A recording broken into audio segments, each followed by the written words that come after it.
What's going on, guys? Welcome back to the channel. Welcome if it's your first time here. No doubt you've watched a lot of prepping videos with titles like the 10 best foods to stockpile, the 10 best firearms, the 10 best this, or 10 best that, or 12 or 15 or 20 or whatever it is. And these channels do these videos because they are popular. They get a lot of views, and they're actually pretty easy to make because you're just going down a list talking about those 10 items. However, today I'm going to go in the opposite direction. I'm going to talk about 10 or 12 items preppers should never stockpile. Now, when I'm going through my list here of items I've never stockpile, don't think that I'm saying that you should not have these in your home at all. I'm not saying that at all, because most of these items you actually need, but you don't need to stockpile these items for various reasons. Most likely you already have enough of these items on hand already. Most households do, so there's no reason to stockpile. Or you can find these items readily available all over the place, and they're easy to get, and no reason to actually stockpile those items. And that also makes these items bad barter items, in my opinion, because they're going to be everywhere. Everyone already has some of these items on hand. The first one is pots and pans. Now, you need pots and pans to cook, obviously, but you already have, wide selection in your home, most likely. You could buy one set to put back to have extra in case you need that, but as far as stockpiling, because you think you're going to run out, or what you have is going to vanish somehow or something, or be unusable, or you're going to barter those items, don't do that. You don't need a stockpile of pots and pans. More than likely you already have what you need already in your home. And if you want to buy, one extra set to put back, that is fine. That's not stockpiling. That's having, extra. Stockpiling is where you want to build up a huge stockpile for yourself or for barter purposes. And pots and pans should not be on that list. There's more things that are much more important than pots and pans. Number 2 is postage stamps. I knew a guy that was stockpiling postage stamps because he thought they're going to hold value and gain value in the future. I don't think so. He could be right and I could be wrong, but personally I don't see any use in stockpiling postage stamps. Some rarity stamps can be of value. However, if you just stockpile, books of stamps from your post office, that's not very bright in my opinion, especially considering now that most people aren't even using, they're not even using stamps. They're not even mailing letters. They're using email and things like that. So don't stockpile postage stamps. Number 3 should be obvious. Paper money or currency. You need something to pay your bills. Having a reserve supply in case of emergencies is good. However, if you want to stockpile currency in your bank account or in a safe under your mattress, that's not a good idea because it's losing value all the time through inflation. And at some point, it's going to be completely worthless, especially when they go over to the new digital currency. The dollars you have aren't going to be worth anything. It's going to be like paper or cloth or whatever it's made out of. So don't be stockpiling paper money. You want to stockpile currency, stockpile things like mercury dimes and things like that's going to hold value because they're actually 90% silver. Number 4, government bonds. The same thing as postage stamps and currency. Government bonds are going to lose value.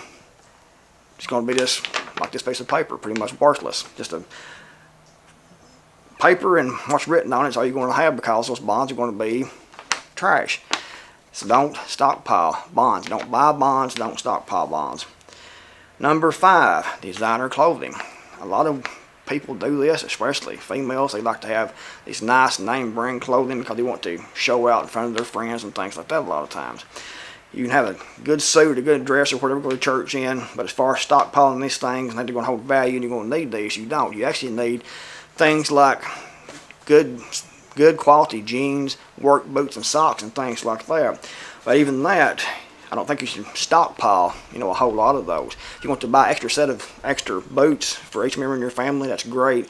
Some work clothes and put those back for your family, that's good. But as far as just stockpiling those items, I don't recommend that at all. And guys, number 6 is one that some of you probably will disagree with, and I've seen Southern Prepper 1 talking about he's doing this himself and stockpiling his items. However, Southern Prepper 1 has been prepping for a long time. He has all of his other priorities set back and squared away, no doubt. So if you're just starting out prepping, you definitely don't want to do this. And this is, if you're going to be, like he's planning on being the local hardware store to have things on hand to barter, like wire, nails, boards, and hinges and things like that, because he wants to be, a local hardware store.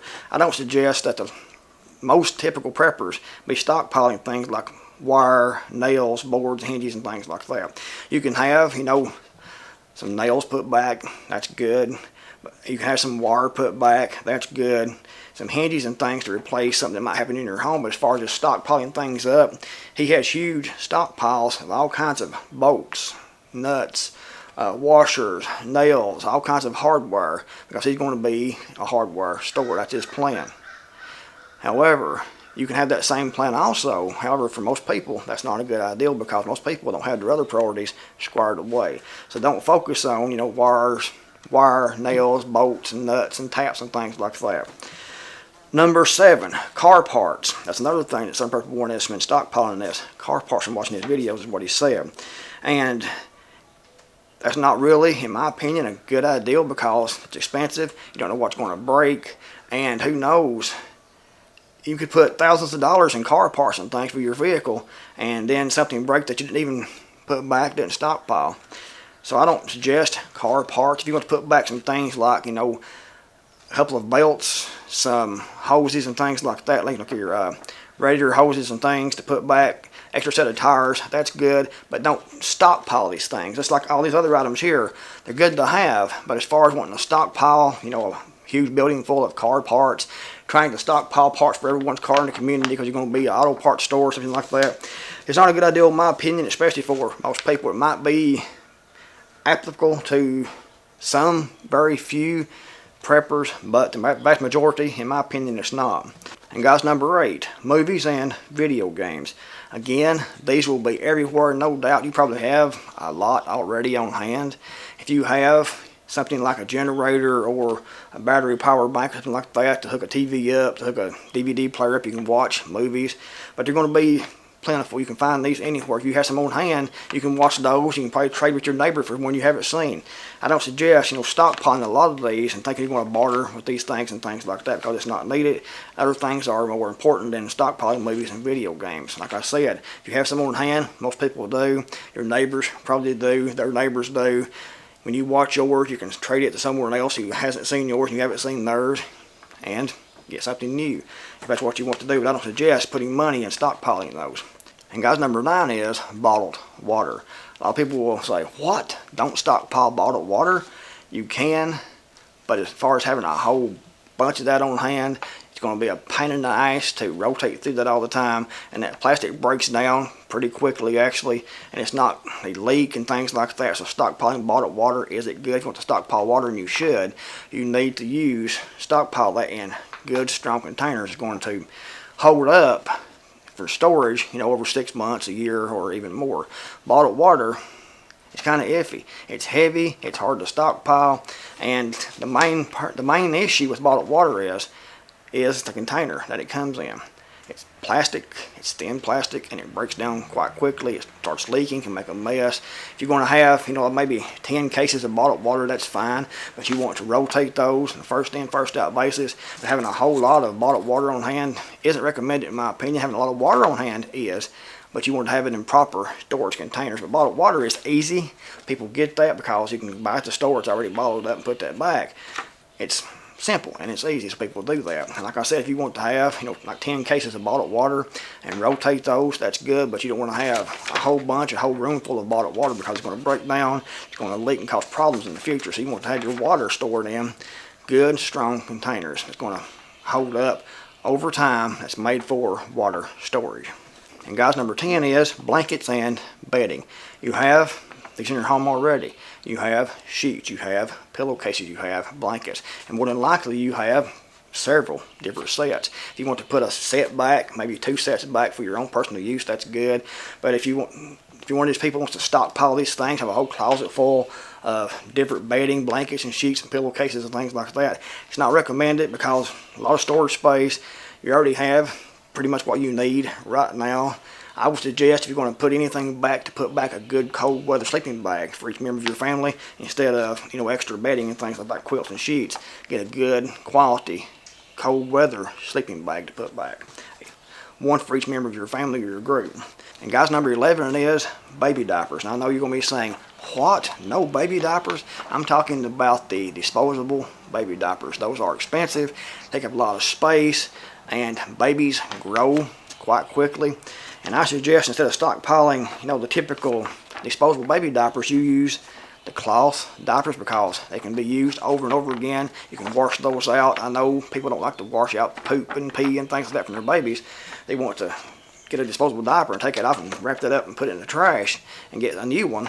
But you can use the cloth diapers over and over and over again. It's what I used, what my mom used, what I wore when I was growing up. I didn't have the diapers that you just throw away after one usage. You could use these over and over again, and they're actually pretty cheap, about $1 to $2 each, and you can use them over and over and over again. They might not look fancy, they might not have fancy designs, some actually do, and they might not be the most hip thing, the most in thing, and you might stand out in the crowd with your child having cloth diapers, but who cares? You're going to save money, you can use it over and over again, so there's no need to stockpile baby diapers, and especially if you're stockpiling, how are you going to do that? Because your baby's growing all the time, and in a few months it'll need a different size, so you'd have to figure out the size now, the size later, and stockpile different sizes and things like that. But anyway, the number 12 is food that you don't eat. A lot of preppers stockpile food items that they don't eat. They will read on a list of the 10 top prepping foods, and they will say, I gotta have that food even though I don't eat that, I don't like that. If worse comes to worse, then I can or I will. Don't do that. Stockpile food that you actually eat. Don't stockpile foods that you don't eat, because you're not going to eat those unless you get really, really hungry, and you don't want to do that. You want to eat things that you actually enjoy. You want to eat things you actually know how to prepare. And if you stockpile a whole bunch of, say, hard red winter wheat, you've never prepared that before, you never ground that up and made bread with that and different things, and you have a whole stockpile of that, and that's what you have is, say, hard red winter wheat. You don't know how to prepare it, you don't know how to grind it, how to prepare it, your stomach's not going to be used to eating that, so don't do that. If you want to stockpile wheat, you want to get some, learn how to use it, learn how to cook with it and bake with it, and then if you like it, then you can stockpile it. But don't go buying foods that you don't eat until you actually try it out and see if you eat that or not, and you want to eat that. Another thing with your food storage is you want to use and rotate, that we have a fresh supply all the time. And if it's food that you don't eat, you can't use and rotate it. It's just you just buy it and put it back, and it just sits there, and most items over time will go bad, and it's just sitting there, you're not eating that. You want to buy food you normally eat, and you want to rotate into your normal diet on a first in, first out basis. We always have good quality, fresh food storage. If you're stockpiling things you don't eat and don't like, it's going to be put back in the corner, and it's going to go bad unless it's things like wheat, which doesn't go bad, or honey and things like that. But if you don't eat those foods and don't plan on eating those foods, don't plan on starting to incorporate those foods into your diet, don't stockpile those foods. Anyway, if you have any other thoughts, leave in the comments below. Let me know what you think about the video. If you liked it, give it a big thumbs up. Thanks for watching. I'm the Creekmore Mountain. I'll see you all in the next video, hopefully.